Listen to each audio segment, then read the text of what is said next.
Hello, my dear friends. I'm about to give you a free gift. It's a sample video from my patreon.com site, and it is a mini mentoring session. You'll get one of these every Friday, just as a little teaser, a little taste to see what it would be like to get one of these 5 days a week. If you decide you'd like to have one of these mini mentoring sessions 5 days a week, ad-free, go to A Better Life with FlyLady Kat at patreon.com, patreon.com, and sign up. It's only $5 a month. You get 20 videos a month, and they are designed to give you a kick in the pants first thing in the morning. It's set up so that you can see them first thing, so you can watch them in bed even before you get going. It's designed for payroll and at-home homemakers, and it will help you with the way you think about the way you're doing life and doing the FlyLady system. So I hope that you go over and check out my Patreon site. While you're there, look at all of the other opportunities that I have for you for mentoring. We do personal one-on-one mentoring. There are different levels of that. And also I offer this year in 2022, financial mentoring. So if you need a budget, if you would like to be financially independent, now's the time to sign up for that as well.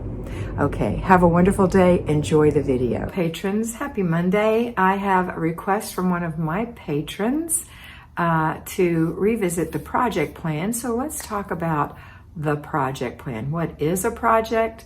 How do you do a project? Why is it important to have a project plan, etc.? So here we go.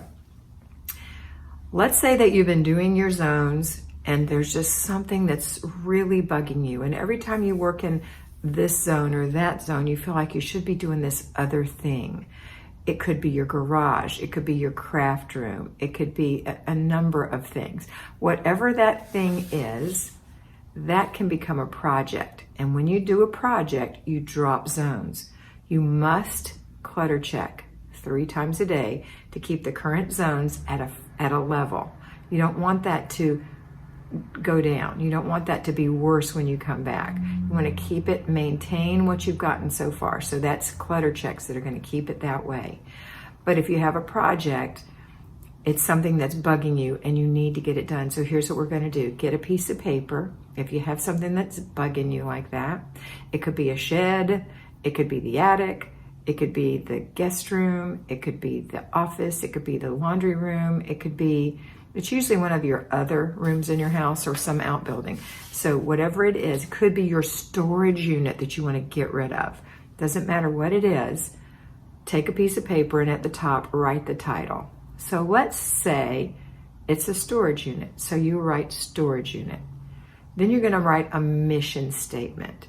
The mission statement is what you intend when this is all over for this to look like. So in the example of a storage unit, your mission statement would say something like, I am going to systematically empty the entire storage unit and no longer have to pay $67.50 a month to maintain storage for my clutter.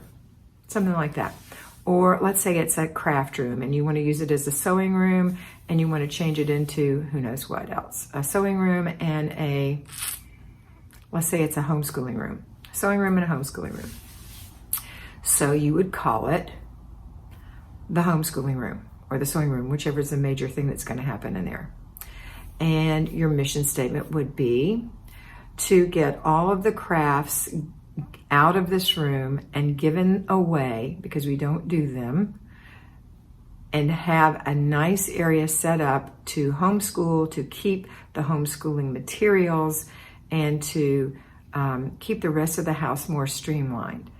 Also, an area for me to sew, or for the children to learn to sew, or whatever. So you're just writing your little, whatever it is. These can be not at all involved with what you're doing, and that's fine, but you get the idea. Then the next thing you're going to do on the paper is you're going to write down, go look in that room and write, not even on that paper, actually, use your spiral bound notebook at this point and write down all the things you see that need to be done in this room. Just write them down. Just write like a crazy woman. I need to get rid of this. I need to do this. I need to organize this. I need to clear this, etc. Then you're going to prioritize this list. You're going to say, okay, or organize it so it makes sense in your head. You're going to say, okay, here's what I'm going to do first.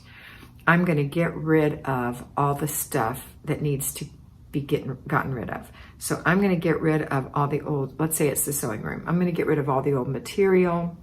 I'm going to get rid of all the old thread. I'm going to get rid of all those extra needles. I'm going to get rid of all those ancient patterns, and you've got a list of what you're going to do.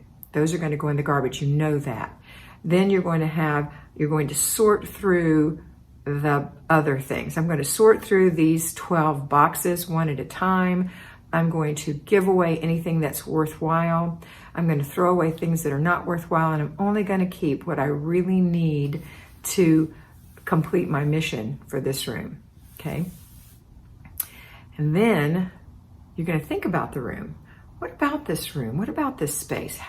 If I was to move into this empty space today and I knew how I wanted to use this room, where would I keep everything that I think I would need in this room?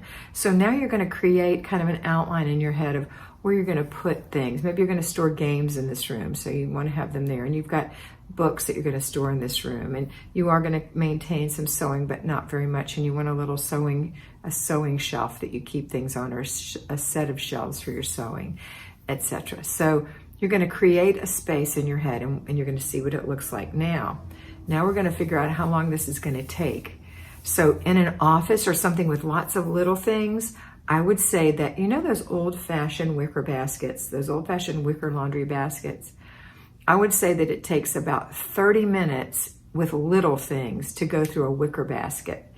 It only takes about 15 minutes of larger clutter. So if you're in a toy area, for example, that you want to clear out, or there's lots of clothes, 30 minutes is too much for a basket. I would call it 15. But where there's places where there's lots of little things, staple removers and staplers and hot glue sticks and, all those little jibbity things, then give that 30 minutes per basket. So figure out how many approximate old-fashioned wicker basket sizes of laundry baskets do you have in this room. And then you can say, okay, I've got 20, and each one is going to take 30 minutes. So that's 10 hours of work. If you are doing this 30 minutes a day, which I allow 30 minutes a day on projects, not 15. So if you do this for 30 minutes a day, 4 days a week, that's 2 hours. So if you have, what did I say? You had 20 baskets, and that was 10 hours. So 2 hours a week, 2 hours into 10 hours is 5 weeks. So it's going to take you 5 weeks to get it done. However, I always add an extra week for slippage. Things take a little longer, somebody got sick, etc. And this could be fluid in the end. You may have to move it a little bit more. If it takes less time, don't worry about it. If it takes more time, you may have to move it out a little more. But what I'm going to tell you to do now is get your planner. Say when you're going to start this project. Count off in this example 6 weeks, 5 weeks that it's going to take in the 1 week of slippage, and say that's your end date. Up at the top in the right hand corner, start date, end date. Now take the list that you wrote in your spiral notebook and write what you're going to do every 30 minutes in that room, so that when you go in, you're not like, oh, God, this is why I never cleaned it. It's too overwhelming. I'm not going to do a project. I'm going to go back and do zone 2, the kitchen. Okay, so if you go in there and you say, okay, today I have to go through these 2 boxes. Tomorrow I'm going to go through these 2 boxes. The next day I'm going to go through this shelf, etc. I do recommend that you start with shelves, drawers, and hidden areas, because you're going to have a place to put this stuff, right? That place that you design in your head, you're going to start with those storage areas first. So make a list of what you're going to do, so you have an attack plan. This is your project plan. Now, write it up nicely on a nice clean sheet.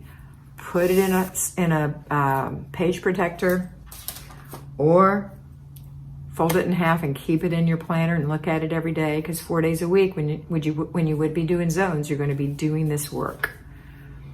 And here's the hardest part. When you get about 95% done, you don't want to do it anymore because it looks great and you only have these few little things. Do not stop until the process is complete. Complete the process. Finish.